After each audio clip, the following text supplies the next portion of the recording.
Game 3 is upon us. Suning now one single Nexus explosion away from finally defeating a team above them in the standings and getting even closer towards a higher spot and chasing that final playoff berth for the likes of them. But welcome back, everyone. Once again, my name is Dom. We've got Raz over here. Now, you'll notice behind us that we do have the other match occurring because of concurrent streams. We'll be getting to that as soon as we finish Suning versus Snake. But first, we have to finish the final game of this best of 3. But don't worry, if you follow on the English stream, you're not going to miss anything. So, Raz, getting to this game 3. Suning showed that they know how to play against Snake. They can play the early lane. They can play the mid game. They've got the decision-making to close these games out. They just weren't able to do so in game 1 in a timely manner. But immediately they rectified it in game 2. Yeah, and I think it was much easier just because of the whole skerfuffle that happened in skerfuffle. That's what it was. And level 1, and I think just like the pick ban really helped them out in top lane and mid lane. So it was nice to see that, to your point, once the mid game happened, the vision control towards top side was completely cleared out. So that was a much cleaner game coming in game 2. So immediately for me, I wanted to see Snake go into pick ban and pick themselves a winning lane in the top side of the map. This is 2 series in a row where they're just constantly looking for team fights, and 2 games in a row where they're just like getting heavily punished early on. Yeah, I mean, Xiao Al taking the Scion as that counter pick into the Gnar. Like you said, Flandre blind picking it. Legacy-wise, I know you don't like me to talk about this. Legacy-wise, he has a history as a tank guy. You know, he's a Maokai. He's got Nautilus. He even plays Fizz and Hecarim way back in the day, the old tank style when it was the Kindle Gem. Tragically, those are no longer in the meta, but Ornn is so popular. Cho'Gath is still so popular. So he should be able to go back to those picks just because he's shown the propensity to kind of play those team fighting tanks.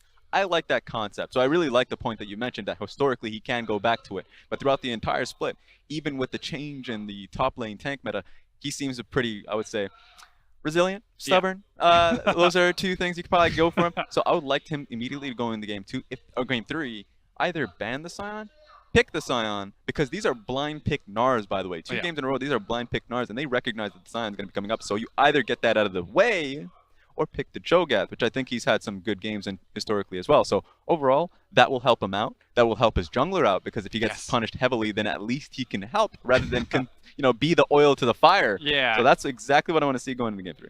Again, we also have to look at the communication for the likes of Snake coming into this game 3. They will have side selection. We don't know whether or not they're blue or red just yet. But in game 1, they chose blue side. In game 2, we saw Suning choose that blue side. So assuming we follow a similar pattern here coming into this game 3, SOFM is so important for the likes of this team. Saving him till last when most of his jungle pool has already been banned out doesn't really seem like it's been working for Snake lately. Yeah, I think that's a fair point to hit on. I think ultimately if they leave for him for counter pick, and if he's picking something like the Skarner or the Zac that gets to that level 6 portion and looks to kind of look for those ganks, I'm okay with that. Okay. He just needs to be supported in that endeavor. So in these previous series, he's not really being supported by the fact that lanes are not getting pushed out when he wants to invade, when he's looking for those invasions. And then of course in this game, when he's getting invaded upon, the draft hasn't helped him, so his lanes aren't really helping him, or else they'll lose out so much CS. So that's why, for me, the drafting itself is important. But even if they recognize in the game that the drafting is really kind of hurting them, you have to have no fear in losing the CS to keep him up, keep him afloat. Because if he's not afloat, the whole ship is going down. Exactly, and it's starting in the jungle. It's certainly going to be. I mean, on the other side, Suning, they've been really improving their drafts over the course of this series. I have to admit, when I first saw their draft in Game 2, I was thinking to myself, no way this works. This is strictly worse than Game 1. I was immediately proven wrong. Once Knight roamed out of lane 3 minutes in, 4 minutes in, then proceeded to do it again a second time. I think we counted 4 ganks at barely 7.5 minutes into the game.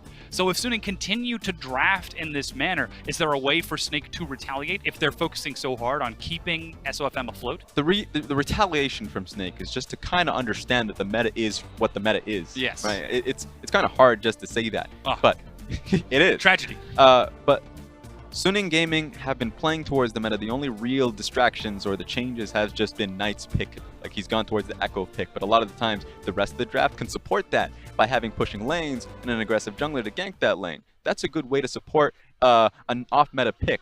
But right now, if you're looking towards the top lane, these are not off-meta picks per se, but it's basically them lagging behind in the meta. Well, we'll have to see if that's going to work out for them. Now, Game 3 is ready, and our casters are set to take it away.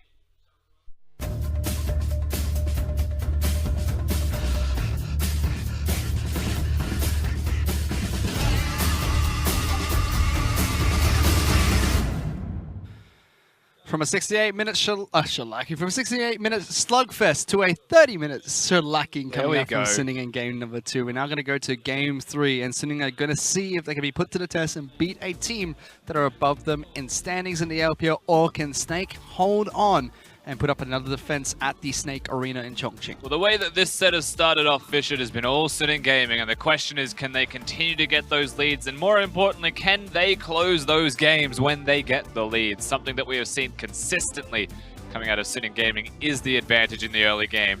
SOFM's got to shape up coming into game 3 as well, and that does start through the draft and what they give him. Most certainly does, and this time round Snake will be the team on blue side as well. Both games so far we've seen Sinning being the one that gets the first pick in the matchup. Oh sorry, no, Snake had blue side in game number 1. Last game so we saw Sinning get the first pick in the matchup. That's so much respect towards mid lane here for both teams respectively. That is 6 mid lane bans, if you will. Zoe, Talia, Echo, all banned out by Snake. Azir, Rise, and Vladimir from Sinning give them the first pick of Camille. Yeah, Camille very readily available for themselves to be locked in at the same time. Sinning gaming, knowing this of course, knowing that Camille is available, they'll pick themselves up, presumably this time Kench one more time. And if they have priority on the Sejuani, if they have priority on the jungle role again, which they probably should, you might be seeing that one second. Tom Kench is the first pick in for Sinning gaming, whereas Hacker will get another chance to play Sejuani here.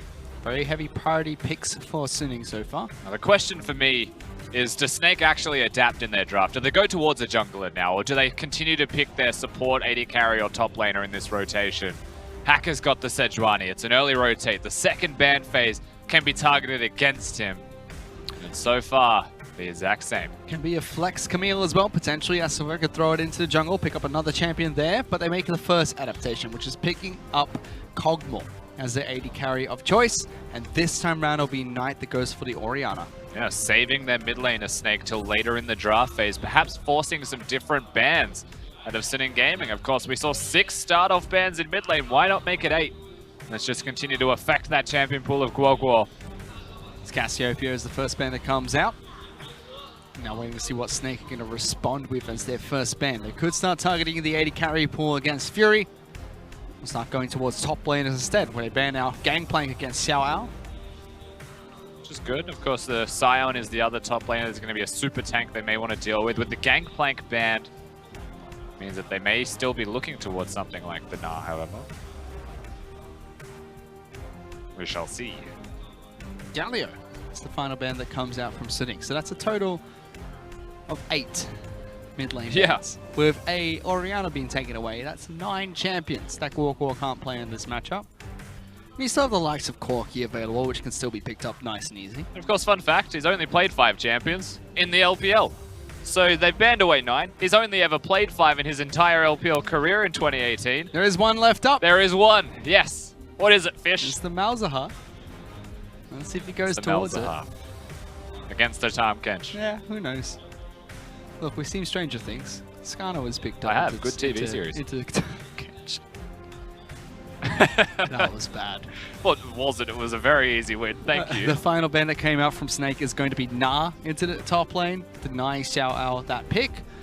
Flandre was one that picked it up 2 games in a row so far. Caitlyn is the AD carrier choice for Sinning to go up in against the Kog'Maw. Yeah, again, a priority towards the Caitlyn. Had a very good laning phase, but it was against a Varus before, so Caitlyn does still do work into Crystal's Kog'Maw when the W is down in particular, but the range, if nothing else, is going to be matched when the W is up and available. It's a Braum with it, however. So this matchup in the 2v2, you would still call very potent. Guoguo has got Sim and Ace Machine as he picks up Corki in the mid lane, and Shen will be thrown into the top lane as SOFM will be the man on Camille today. Final pick for Sinning will be their top lane pick for Xiao Ao. Sion's still available. You could always go straight back towards that. I mean, never discount something like the Kled from Xiao Ao. Sion, you're right, is still up and available. He's against a Shen, though, and Shen does very well into Sion. But I also say that Shen does quite well into Kled, so this would be just as curious. But that's the pick that Sinning will go. No, what? Hello. You've been bamboozled. It's Cho'Gath that gets locked in for Xiao Ao. That's better. If we talk towards the Kled and why it's not that great, it's simply because the violent tendency is the fact that you can get the guaranteed crit timing with 4 auto attacks. Shen can just press W, you can stop you from doing all of that, and it's a long cooldown trade spell. So Shen actually does very well in the lane for the most part. Cho'Gath Yes, you can stop some of the auto attacks, but he's got spells, he's got sustain, and I really do like the choice of the Cho'Gath here compared to any of the other options, including the Scion, honestly, for this game for Suning Gaming. Cho'Gath can push in against Shen as well, has 2 ways to stop him from teleporting into a side lane. He doesn't lose trades, it doesn't really matter if they continue to split push, he can contribute damage to the team whilst he's a tank at the same time. I think Suning Gaming's composition with 3 tanks and one of them still doing damage helps equalize out their damage a lot. On top of that, still fits into how Suning want to play this match. They've got the Tahm Kench and Caitlyn to start rotating around the map and take those side lane turrets as quick as they can. They've got a Cho'Gath to split push, but Snake have adapted going into game number 3. And now SOFM's on a jungler who can put down a lot of pressure in Camille.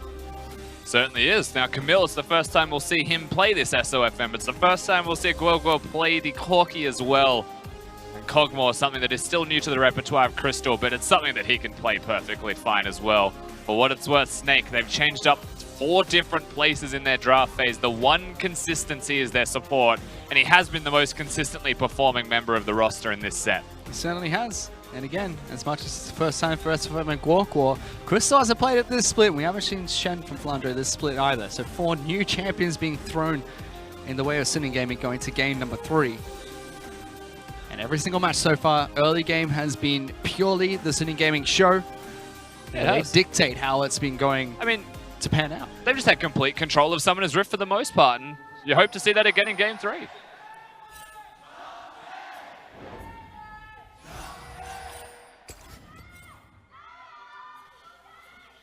Suning's fans are still there, Fish.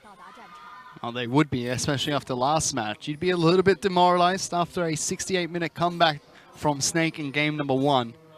Especially with the chants that were coming out from the Snake fans when that Nexus went down, when they made the base defense in game 1. Of course. But game number 2, after a decisive victory from Suning, showing that they can transition what they had in the early game of game 1 into the mid game and close it out, you'd have to be a little bit afraid yourselves. And Suning are now looking to try and see if they can do it again, heading into game 3. And very early movements into the jungle, it looks like, from Snake coming into this game. Invading into Suning Gaming's jungle. Now, I have a feeling that Suning know this. You saw exactly where they were standing, and they might have spotted themselves a crystal. Now, this starts okay for Snake, but it's the next step that gets dangerous. I think, Suning Gaming have actually revealed themselves instead. I thought they were just going to sit in the bush and try and fight the 2v2. Well, they're going back to get some chip damage onto these guys. You can't have this blue for free. Fury tries to get some damage onto Crystal and Hudir, who are stuck on their side of the map. But that's all they'll do. SFM still picks up the blue buff nice and early, moves deep into the jungle, has the vision, has the control of the wards that are placed down to spot out if Hacker makes his way into his own blue side of the jungle. This time around, it's not just going to be a straight 4 buff to kick things off. There's going to be no big stumbles from SOFM on the side of Snake. The pressure was there from Suning Gaming. They exerted some control, and they still have control of the bottom lane 2v2 as a result, though. It's just that ultimately, Snake have changed things up drastically. Top of that, SFM, he's able to take down the Wolf Camp. Moves straight over towards the blue side of his map. Hacker sees him rotate this way, and now he's on the bottom side of the river. Could potentially move in towards red buff. Doesn't seem like he's going to do so. Kleptomancy is the keystone that's picked up by Flandre. Yeah, Flandre loves his inspiration trees. Now, there's probably 2 ways that you could go with this. He has gone for Resolve secondary, and going for inspiration as your primary still gives you the Resolve stats. So ultimately, he's okay. Shen's still in a good position, but he chooses, because he's against the Cho'Gath, who will presumably have Grasp of the Undying, to have an auto-attack based battle and trade against one another where they both benefit. He's just decided that his will be more RNG based, and if that RNG grants him some potions, then he's very well off for it. Well, he's already got one. He's got the Targon's Brace as well to give him the Bandit passive, allowing him to pick up even more gold in those auto-attack trades. But Hacker now looking to try and see if he can take a red buff away from SOFM. Tahm Kench has the roam. SOFM's looking to try and see if he can go for that play against Hacker. Red buff does reset. That's a big win for SOFM, and he knocks him straight back in towards the red buff. Hacker's playing with fire here. He knows that he's got Knight nearby as well. The Guoguo's just refusing to group up, it seems. He needs to Everyone's deal with the rotating. minions. Knight is here early. SFM takes good damage, commit. locks him down, jumps in, uses the smite nice and early, gets some health back. Now it's going to be Oriana against Corki in a 1-on-1. Hacker is very low. Hortier is going to connect with the Winter's Bite a couple of times. Smite available for SFM once again, means he gets that red buff for free, Suning forced to back out. It's a full team effort pretty much, but the red buff is secured by Snake. They actually rotate. They actually group up, they contribute, they save their jungler, they give him the red buff, so now they steal a blue. It's a success. They save their red, also a success. And look, it doesn't win the game. It doesn't mean the difference in the end. Things are pretty much equal. But Suning Gaming aren't winning. And that is just so much better from Snake than what we have been seeing. A couple of summoner spells were burnt during that exchange though, what we see both being used by Hortier in the bottom lane. Knight only forced to use the heal to jump away from Guo, who was trying to cut him off in that mid lane. Bottom lane though, we do have a lot of unsealed spellbook. Both 80 carries and supports will pick it up. So Hortier summoner spells will come back up quite fast. One of the most creative junglers in the LPL on your screen, taking some of the most creative pathing as a regular as well. Now finds some opportunities to get some ganks off. Finds a chance to be free of the very frustrating hacker running around in his jungle with the rest of Suning Gaming following him. And now that he can spread his wings, he's got the level advantage, he starts to hunt. They try to pick up Raptor Camp there, but Smite comes out from Hacker, secures that for himself. He wants all the small ones as well. Oh, every chicken matters. That ward also misses the bush. SOFM. Oh yeah, you know exactly where he's going. Straight through the mid. Every wolf matters. In between the turret. Forces Hacker to come down here. Nothing is free in the jungle when you're playing against SOFM. He's just keeping you busy, keeping you on your toes. And remember, during this time, what's really important about that is that Hacker's fighting SOFM, so top lane's 1v1, it's free. Ooh. Bottom lane's 1v1, it's free. Big side step coming out from SOFM. Good damage onto Hacker. Shield will come out from Knight though. Can SOFM escape from this? He's very low. Force a flash. Hacker follows through. Gets good damage down. Smacks him as well. Picks up first blood. They bridged too far. They're committing to bottom as well. They're really trying to find the kills. Yeah, they're trying to chase down Hortier. Fury even flashing for that. That gets Jeez. good damage on the Crystal as well, but that's 3 summoner spells being used by Suning to try chase Braum. But here's SOFM overcommitting to this again. And you're witnessing live what happens when an SOFM reaches too far to try and go for an objective. Without fail, he will go for those objectives. But can the Corki deal with it? Can the Corki actually commit and help when the Oriana's rotating to contribute? So the answer is no. Then you have to ask yourself why SOFM was still there in the first place. I feel like he got swept up in the moment, and he was trying to fight Hacker. And he was winning the 1v1, to be fair. He knew that Corki went back to base late. Yes. He saw Oriana come through the mid lane as well. Indeed. And so he knew exactly where he was. It's not like he was trying to hide in that wolf camp. He walked right through the damn mid lane. There's 2 turrets there. Well, he's not here to put boots on Caterpillar's fish, is No, he? he's not. He's here to invade your jungle. It did not do that very well either, though. No. He might as well be putting boots on Caterpillars because he'd be doing a much better job. But that's costing him first blood again. Suning able to capitalize on that. Gives Hacker some breathing room. SOFM still holds on to the experience lead. And SOFM is in his own world. That's what it is. You know, he gets caught up in himself sometimes. knowing SOFM, he's going to do it again despite dying. We've seen that from him before. Stop missing CS, Yao. I'm already tilted. It's all right. Things will be okay. There's worse things that could have happened for Snake in that situation. The pressure's still nice. And we mentioned what it means realistically here. Is that whilst SOFM is 1v1ing Hacker, the bottom lane's fighting for free. So whilst you usually say, you know, that's a good thing for Snake, we just saw the 2v2 go over to Suning Gaming. They use summoners for it, however. And so now an opportunity for both junglers to gank down bottom is a reality. But the same thing applies with top lane. You've seen Flandre grow a slight CS lead. He has control, he has pressure around the top lane. That's because of the completely unlocked 1v1. And now Flandre's trying his hand. That's what has been able to wrap around. Hacker is trying to follow suit and get there as well. Slow comes down. Good flash away from Flandre. Prevents the knockup. SOFM so low. Goody comes out from Xiao using the Stand United to save SOFM. Means they can't get a kill onto Cho'Gath. Very clever, actually, from Suning Gaming. Xiao buys enough time. And because he uses all of his damage to burst down the Camille, Flandre feels this need to use the ultimate to keep him alive. But because Shen was the person who would kill the Cho'Gath, he's now stuck standing on the spot, not able to contribute to Xiao just running away. Again, neutralizing SOFM's pressure. He's moving straight back towards top side of the map. Going to be spotted out by a control ward. Hacker's at the red buff, so he's just a stone's throw from the top lane. He's got red buff now as well, so he can sneak around the back side of the top lane, make sure SFM doesn't go for anything cheeky, puts a ward down as well to spot him out. You don't get a free recall, surely. Stop him! There we go. So this is my jungle. Get away. And recall's in a very aggressively stanced position there, SOFM, so he's made to pay for it. Delays the recall, and there's also some Raptors available for Hacker. He could probably do a full clear now from Raptors to blue buff, get himself level 6, and maybe even look towards a gank in the bottom side. This bottom lane's just been a farm fest between the two teams. Fury and Yoon did flash aggressively after Hootia early on, but I didn't get anything for it. Still a CS advantage for the Cogmore, CS advantage for the top lane as well. Everything's still going perfectly fine for Snake. They've only had that one, I would almost say signature hiccup, honestly, at this stage for Snake. Which is different. They don't have a massive gold lead early on. No one saw that. It's okay. Sometimes it's better to just press your Q at them and jump forwards and maybe force the package. If the ult connected, then there's a chance. But that's a very fast Corki. It's not exactly easy to hit. The package will now be used to clear away. Even if he got that ultimate down, I'm not quite sure how Hacker would have been able to kill him there. It was about forcing the package, though. Tried his best. Package still using that mid lane, though, just to clear out the minion wave. Knight uses the time to move over to a blue buff. Gets a blue buff for himself. They're just going to continue to clear the mid lane. Blue buffs on mid laners, especially when it's a Corki and an Orianna. Very limited pressure. The only person you ever really look at mid lane in the LPL would say, he's got blue buff, he's going to kill you, is Rookie, especially on that Orianna. This plays at a different tempo to everybody else and tries very hard to kill people. Rookie doesn't play as a control mage. That's an assassin in his eyes. The gold is dead even between the two teams, but 800 lead on the top side of the map for Flandre. 500 going over towards Hacker in the jungle. Fairly close in the mid lane, about 300 going in Orianna's favor. And a very small lead for Crystal in the bottom lane. Don't worry, that's just the bottom lane of Sin Gaming teleporting into their respective lanes. He might stop a recall and call it a day. So that's a pretty nice little movement there from you.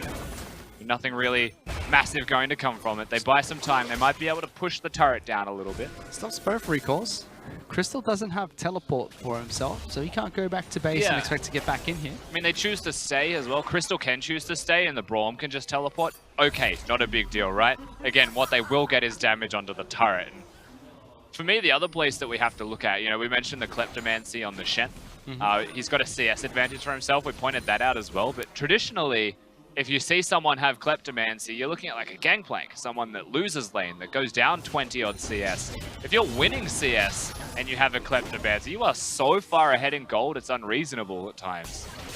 There's real presence there. We saw it from the Shy yesterday on Fiora. Yep.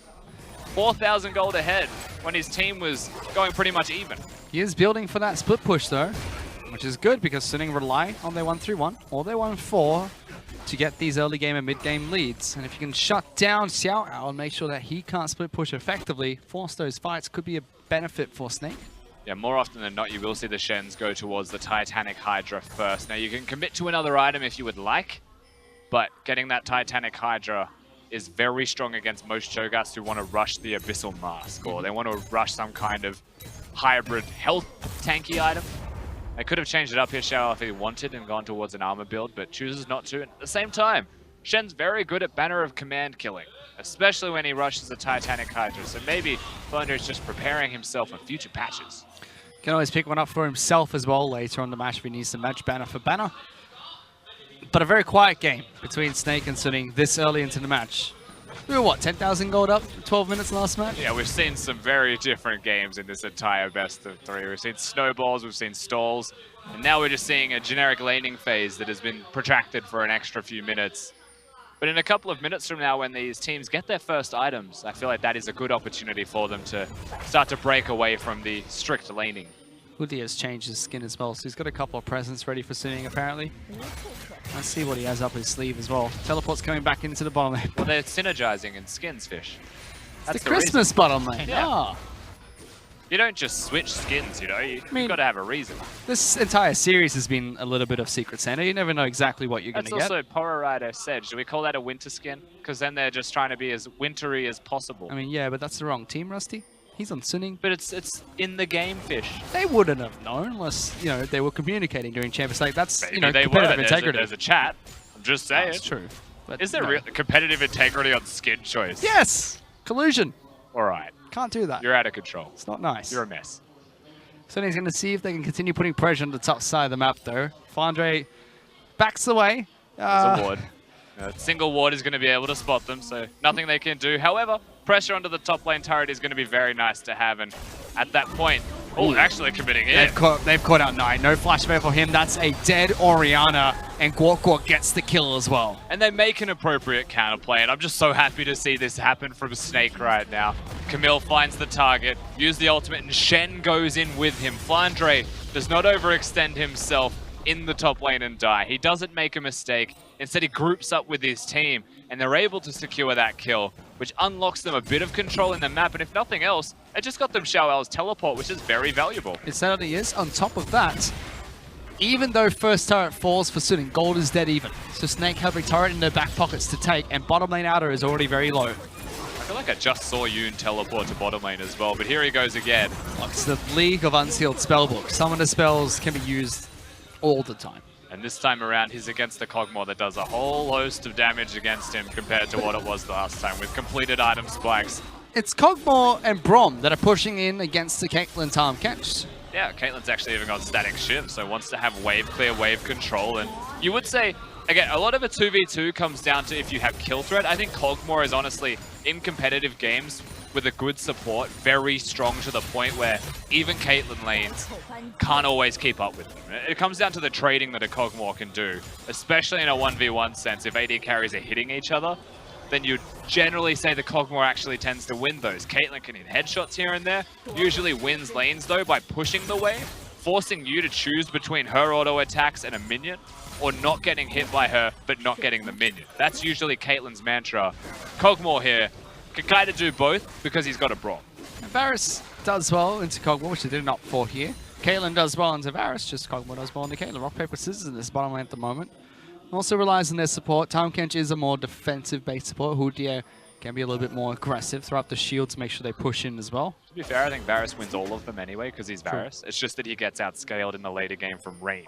So it's very easy to lock down, very easy to kill when you get to those team fights. Hello! Fury's dead. Where did he go? Only his gun remains. The bottom lane outer turret's just going to drop. Easy turret pickup by Snake. They equalize the turret deficit and take the gold lead for themselves. 1,500 gold up. Yeah, they're set. Snake is just winning through laning phase. One of the strengths of Suning Gaming, one of the most bloodthirsty, aggressive, fast-paced early game teams. They don't have it right now. They're not looking towards that just yet. They're wanting to hold on. They've drafted a very good team fighting composition when they get to 3 items. Super strong. But it's not like Snake don't. They've got the Corki and the Kog'Maw. They've just got ways to shut down the way Suning want to play as well. We already said Shen on the top side map means Xiaoyao can't split push effectively. SOFM's on an aggressive jungler right now, so they can go for those picks instead when they're split up. What are you doing there, Fury? I believe he uses the stopwatch here in an attempt to get rid of the Braum passive, but he was going to be stunned because of the duration of the Braum passive regardless, and he had the flash, so ultimately I think that's just a bit of a mistake from Fury. He tries to save the summoner spell, but instead loses a turret and his life for it. Not too sure on the timing of the Braum passive, I've seen. So Snake, small lead for themselves. Suning going to try and park their AD carrying support in the mid lane, where mid lane outer turret for Suning is very low after the push that came up from SOFM and Guokwa on the pick against Knights. They may have found Yoon here though. They have found him. Do have a flash. They get away for now. They're able to push Yoon away, but that's also pushing away Vision Fish. He gets 1 ward down. It means that the blue side jungle of Snake is mostly protected. SOFM, of course, knowing it doesn't have wards, is going to the other side of the map to control Vision a little bit more. They're threatening mid. They're utilizing Guoguo as a place they can pivot from or pivot to as they please. But mid lane outer turret is the one that they need the most against that Orianna. If she doesn't have blue, then opportunities present themselves.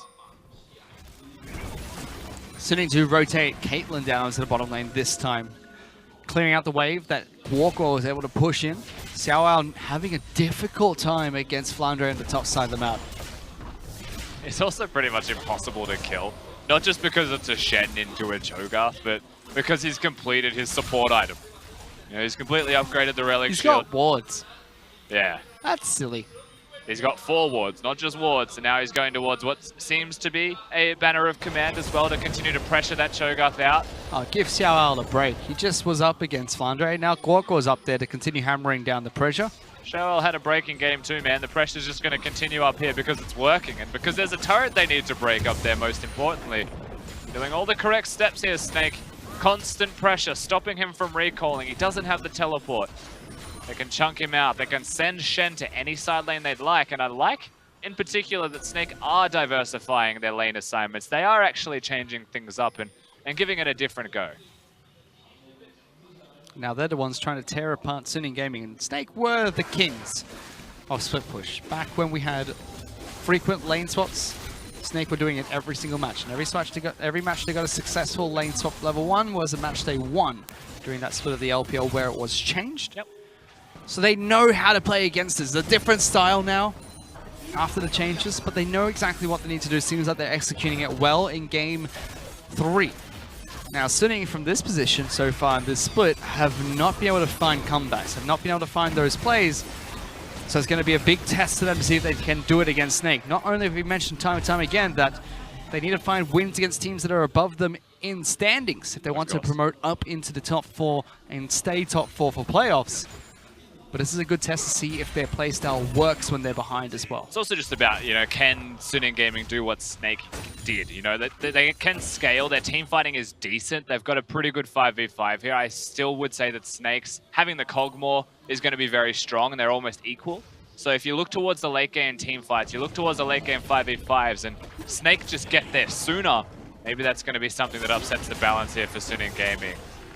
So far, I'm well and truly on the Snake camp in this game. Whilst the gold lead hasn't reflected anything major, you're looking towards some kind of behind-the-curve team fighting from Suning Gaming, getting one of those big moments to bring themselves into an advantageous position. But currently, Rift Herald should be a turret. Top lane pressure should also be a turret sooner or later when it falls. SOFM can just pick and choose between which one happens first. That team fight's not going to be anytime soon for Suning as well, because 2 items already picked up for Crystal. The main items you really need on a Cogmore to bridge those item power spikes. Fury has been farming this entire time. He's gone back to base, still doesn't have enough gold to complete his Affinity Edge. It's so close. Top lane turret's going to fall during this time. Gorko still has package available as well. Yeah, good stuff here from SOFM, just threatening the top side. He knows that Fury and Yoon have been upside on the top lane. Means they're not going to be able to rotate to mid, but mid's still just so hard to crack.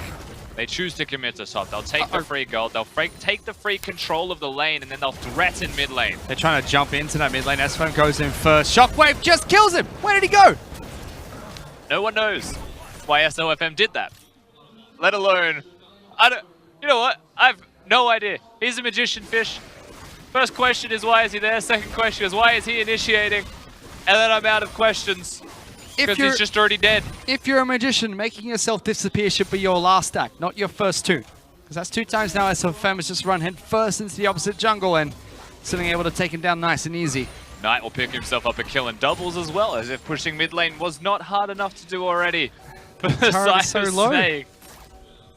They could have played it cautious. He does it. You know, SOFM's just, he's got these moments. He is such a good jungler, but not all the time. Sometimes Tinniku would be proud of the jungler that he's brought up and now in the LPL, but the other times I believe he's just face palming and wondering what the heck's going on. Thing is, like, I get it. You know, I understand he wants to get the mid lane out of turret. He wants to threaten the dive more than just go for it. And he has the ultimate to outplay Shockwave if need be, right? But he just dies. He's super fragile. He's building a Trinity Force, as Camille's a want to do. He's not someone that should realistically be going in first like that unless he knows he's going to get out alive, knows he's going to get out safely. And I don't even really think that Yoon using the ultimate to get there means too much in the end. Even if it was just 2 of them there, that was probably a mistake. Criticism of SOFM aside, this is a good punishment that comes out from Suning and gives them the breathing room they need to try and reset and find their footing in this match. Caitlyn now has that Infinity Edge. Yep, they're definitely getting towards those item spikes, Fish. They are going to be even stronger than they were before. And as the fighting goes in a 5v5 sense, when we compare the items, they are very much aligned with their opponents now. Especially with the experience marks. As long as you've got 11 and 16 for Orianna, the damage is huge. Snake, however, are the ones that are in control of the elemental dragons of this match. Again, we get Cloud and Ocean. but much more even game. All the added turrets have been broken on Sunning's side of the map, except for mid lane, which is very low. A couple of pushes from Snake should take that down. And I would say there's an argument to have at least used the Herald in the mid lane to break that outer turret, make things very easy for yourself, compared to just using it in the top lane, where the Corki with the package was mostly controlling that anyway. So, for what it's worth, I think Snake have in part done this to themselves, not just SOFM by diving the mid lane, but by not summoning the Rift Herald for the mid lane and then threatening the dive instead. And Fury and Yoon were not at item spikes at that stage, and of course this is all retrospective, but the what-ifs are very much there for this game so far. So Snake's next objective should be trying to break that mid lane turret. SFM's tried, didn't work. Sunning still have bottom lane to deal with, still have mid lane to deal with themselves, and Baron, now that it's online, will be a point of the map that these two teams can start looking towards. And speaking of Baron being a point of contention, you actually have to look towards the top laners first. Now, a Shen and a Cho'Gath with the Banner of Command finished is a place that you'll always be looking towards. Oh, no. Cho'Gath has a very difficult time dealing with that, and so if a cannon arrives, Shen is able to start a push and then use it on a minion, then the Baron can actually be considered by Snake, just because it takes way too long for Shoel to go down there and to work with that, and if he does, then the Baron's free, and if he teleports, then the minion actually pushes very successfully.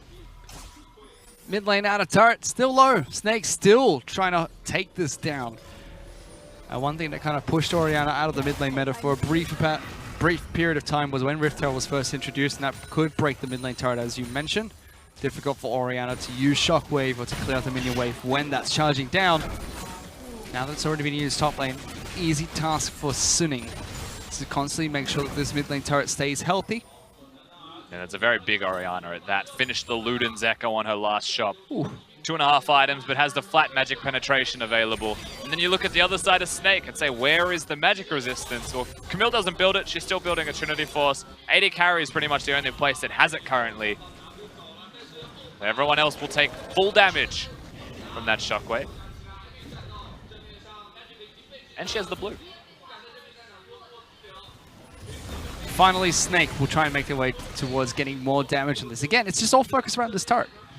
We talk about it all the time. Yes, Knight has blue buff, has those items available, but Snake are just slowly chipping away at it. Yeah. Eventually, it's going to fall, unless Sunning make a clever play. See, Gorgor being a little bit cheeky with the rapid fire cannon, trying to get a bit more damage on that turret. It's focused, but it's not full focus. This is the first time in the game where we've seen everyone slowly group up around it. SOFM's threatening near the Raptors.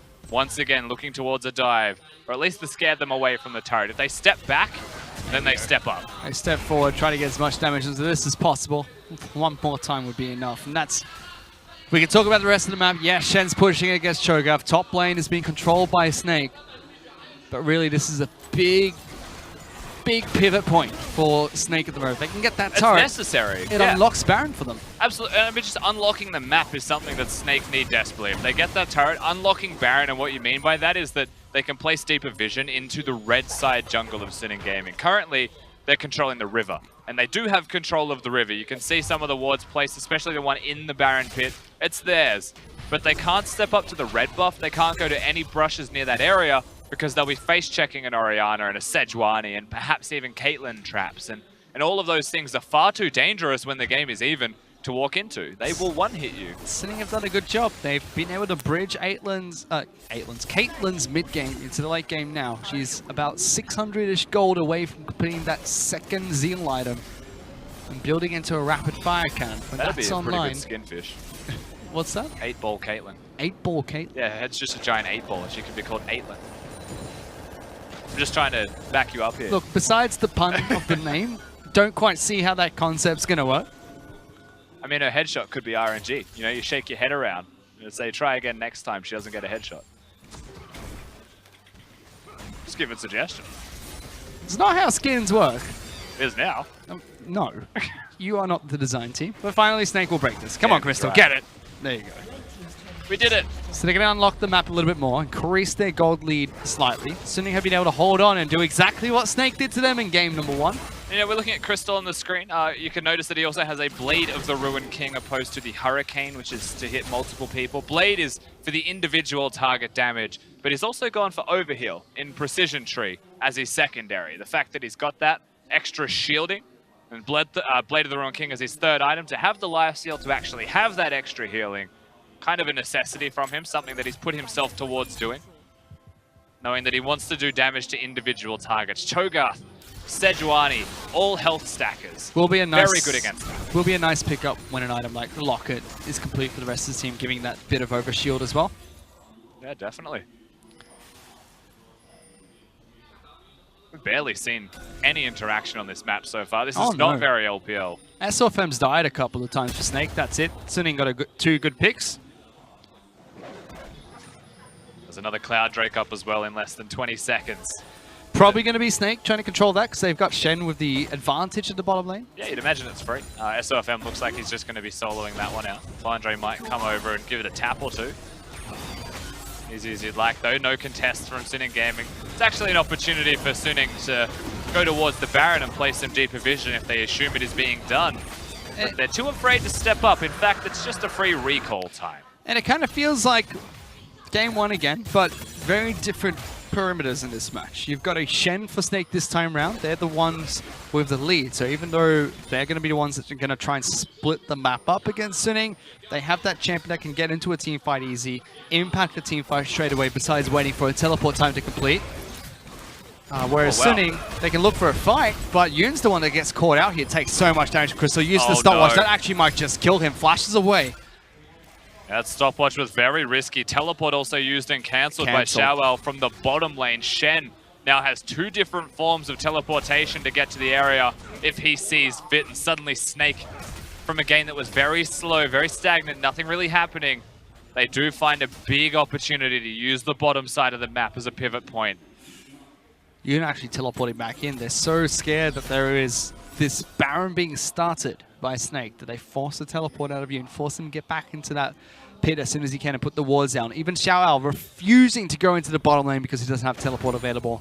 If he goes down there, suddenly Flandre just teleports in. Even if he doesn't use the teleport, he could use the ultimate just to come into lane if need be. Walk back bottom and still have the teleport threat. There's just too many options here, too many problems for Suning Gaming to deal with.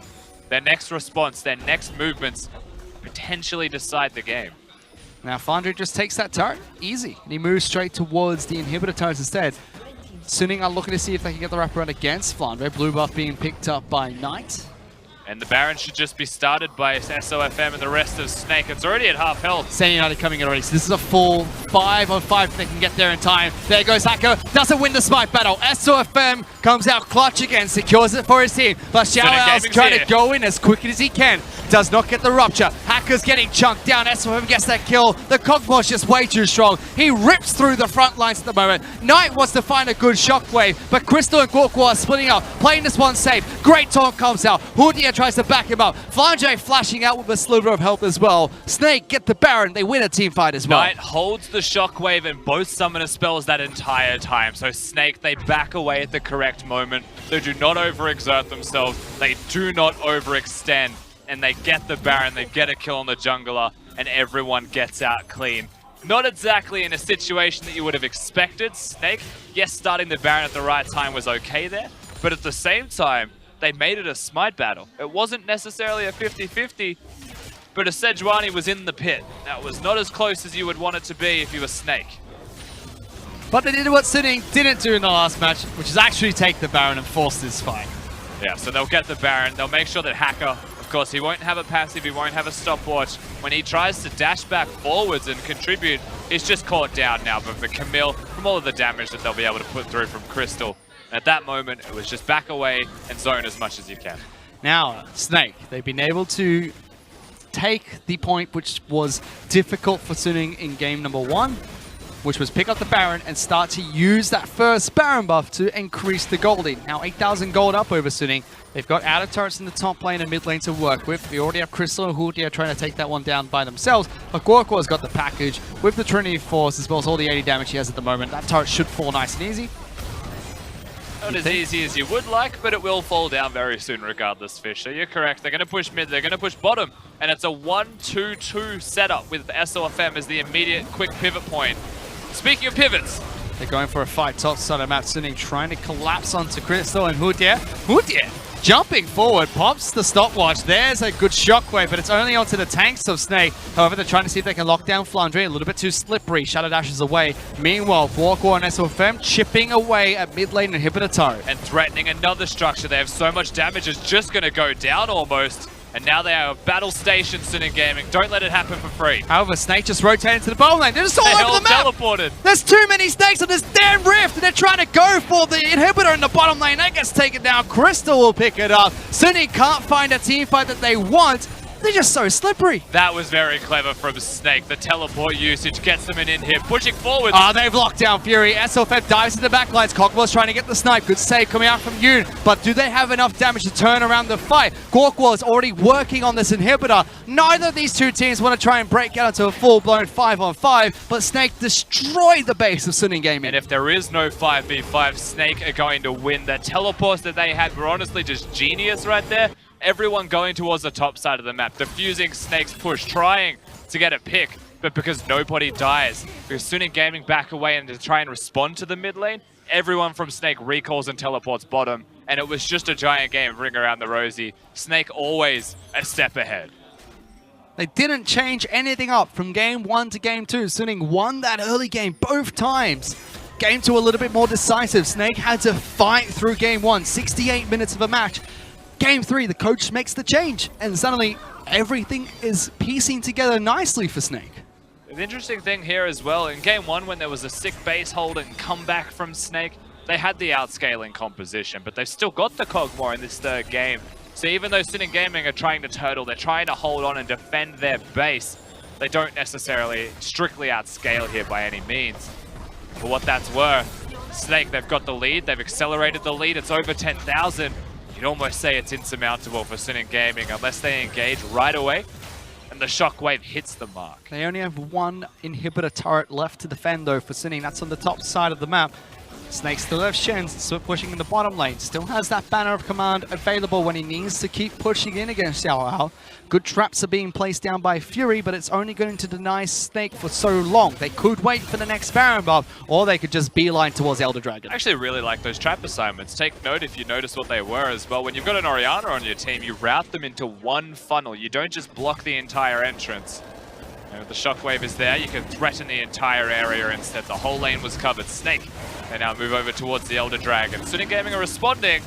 I don't know if they'll get there in time though. Could this be the Hail Mary play for Sinning? Nope. I think they decided to back off, seeing that Elder Dragon had already been taken down so quickly by Snake. 3 elemental dragons is no joke to go up against. It might be enough for them to bridge the time between Elder Dragon and Baron buff coming up. Remember, only one inhibitor turret to work with for the side of Snake. And it's the last structure standing between them and moving towards the final Nexus turrets. Bit of redemption here for Snake. Is so close they can taste it after their last set defeat. Want to prove that they're a top team.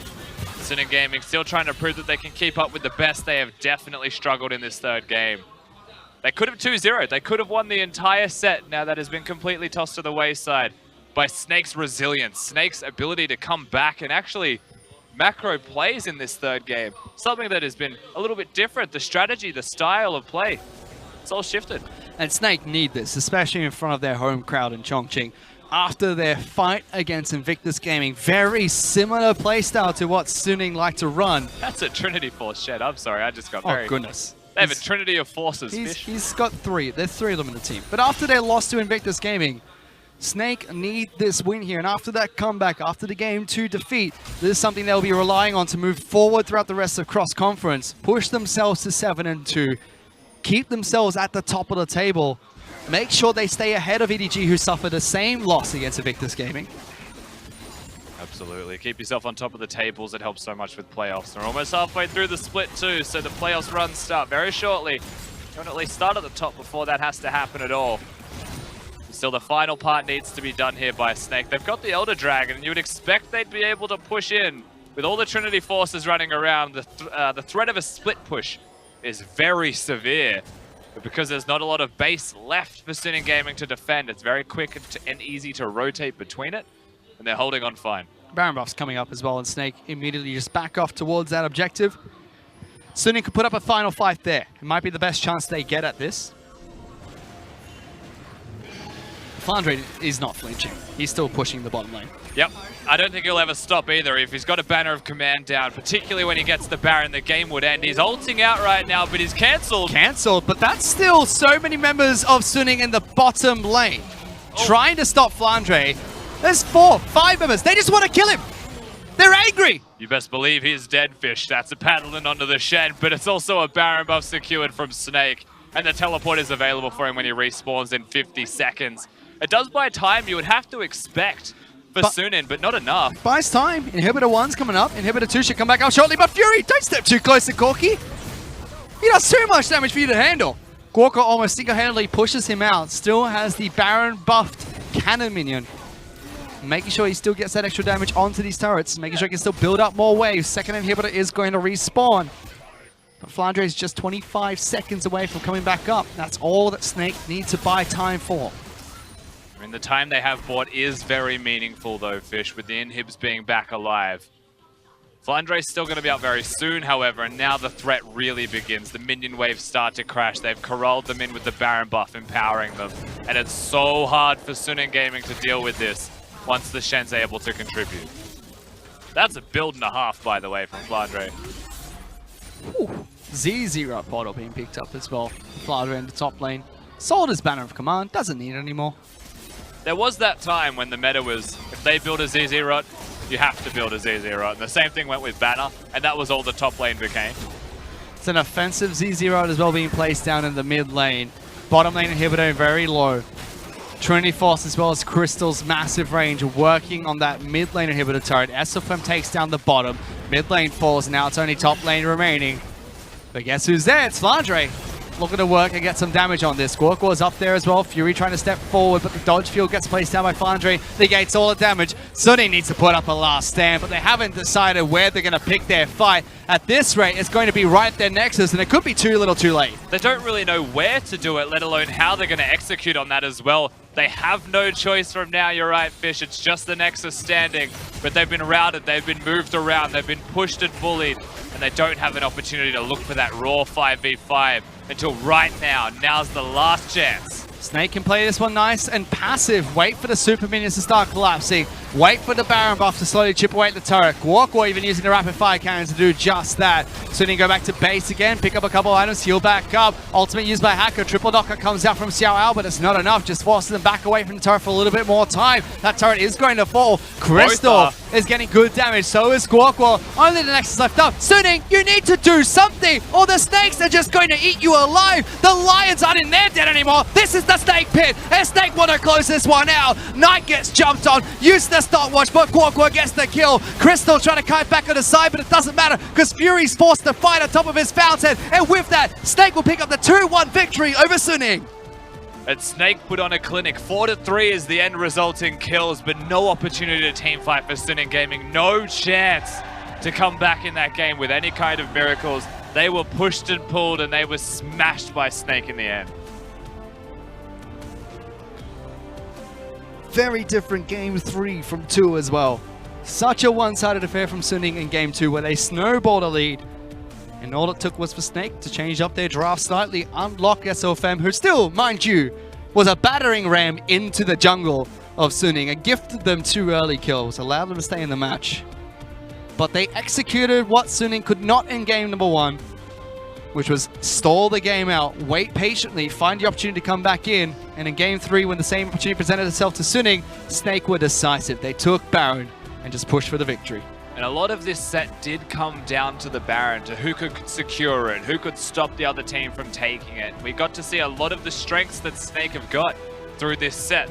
But unfortunately for Snake, we also got to see a lot of the weaknesses that they have ever present as well, things that just don't seem to go away. Snake look their best when they hide those weaknesses brilliantly. You know, SOFM's tendency is to be overly aggressive. If they can hide that by having a hyper-controlling mid laner, then it looks better. Things like that. The Shen as an example actually is another big one. I think picking Shen with SOFM in a team is just genius for Snake and for SOFM, because guess what? He can do whatever he wants. Shen keeps him alive. He can, after Flandre is able to hit level 6, and with that, Snake pick up the 2-1 victory. To break down the series a little bit further, let's send it back to the analyst desk.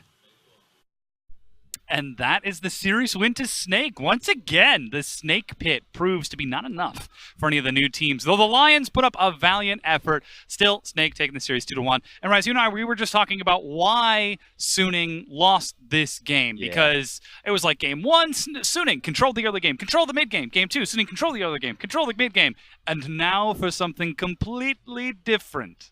Game 3. I didn't have much faith in the sense because we were already questioning the champion pool of Flandre going into the top lane and that he was kind of lagging behind. Immediately goes towards the Shen pick, and Shen is one of those champions that do incredibly well into the Sion, so immediately going into the pick ban, Sion was still unavailable for picking. It was a blind pick Shen. And so, honestly, Suning Gaming recognized that and said, well, what do we go up against the Shen? Because we're going to have a bad matchup if we go into the Sion pick. And ultimately, they went to Cho'Gath, which is still poor trading patterns in favor of Shen, but at least he gets push control. So that was a good idea. But ultimately, the one big, I would say, change that Snake had going into Game 3 is that their mid lane and bottom lane were just a nice pushing or at least trading pattern lane. Bottom lane was going to win just because they had the on Guinsoo's Rage Blade, they were going to be able to take the fights, so they were able to have control in the lane. But mid lane, Guoguo was able to move around, and that's what we really wanted out of him. Of course, though, it was the top lane that really started shining through with the likes of that Shen, able to teleport and save SOFM any chance he got. Yes. He's going to take our man of the match for that Game 3, the series win. And you might look at that and say, oh, 0, 1, and 3, that's really not that much to be shocked at. But Flandre was really everywhere. He kept that Cho'Gath from engaging elsewhere. Exactly. And so if we look towards what Suning had, what was their win condition ultimately? Because there are around four win conditions in the game, which is split push, pick, team fight, and poke. They didn't have split push because this man was just constantly controlling the side lane along with the Corki pick. So I was like, well, what are you going to be able to do? They had team fighting, but they weren't able to kind of team fight because it's so hard for Cho'Gath if he doesn't get a flank to be able to do that. So they were just completely choked out of the map. Still a tragic end to the likes of Suning in the end of this series. Though that does mean they will get a chance to be playing again sometime soon. We do now have to turn our attention towards the next matchup. WE versus TOP. We're going to be starting from the beginning of this series. You can see it going on behind me, but keep your eyes on me. Do not look at the man behind the curtain. We're the ones that you need to be paying attention to right now. Because, again, we're going to be starting from the beginning. WE versus TOP. This is, boom, new page. A lot of stuff going on in this series because right now we've got the pick and ban on the bottom of our screen. WE, you can see they've opted for a very early Camille pick along with the Sion and Xie rotation. And that's something that we've got to touch on a little bit as well. Xie is a god for WE right now. Yeah, he's doing so well currently. You didn't expect it because of the previous splits. It hasn't been a Xie show. It's mostly been Mystic, and it's mostly been Condi. Yeah. Spoiler alert, unless if you've watched any of the previous series, Condi hasn't been playing. It's been Magic on the field, formerly known as Loliot, and of course also a support sub-in as well. It's not Ben playing. It's Celestial, also known as Tidy back in the LSPL. So they're bringing up these LSPL players that's been a part of the organization for so long. So it's a new look to WE with Xie commanding them.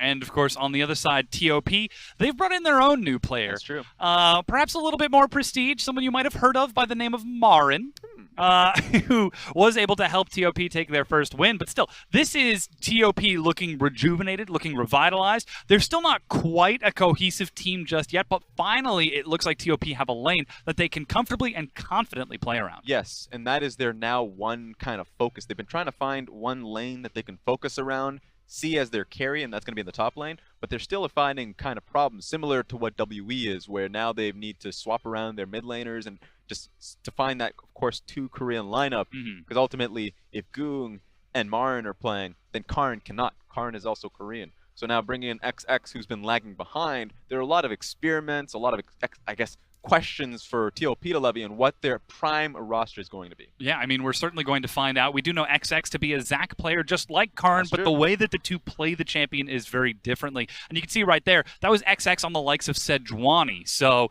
an even easier job. Instead of elastic slingshotting, stunning by launching yourself into the enemy team, you just throw a quick crowd control to enable your team that way. Yep, it's easy win condition. Hopefully going into this game, XX is able to achieve that. If you found some good wards onto the map, because Tracker's Knife is still there, everybody, so you can get that control for your lanes. 8.2, wonderful, wonderful. And for so the time being, at least. Exactly. So if you can get that enough control, set them up for team fighting, it's an easy enough composition for TOP to run. Well, now our casters are ready to get us into this game 1 between WE and TOP.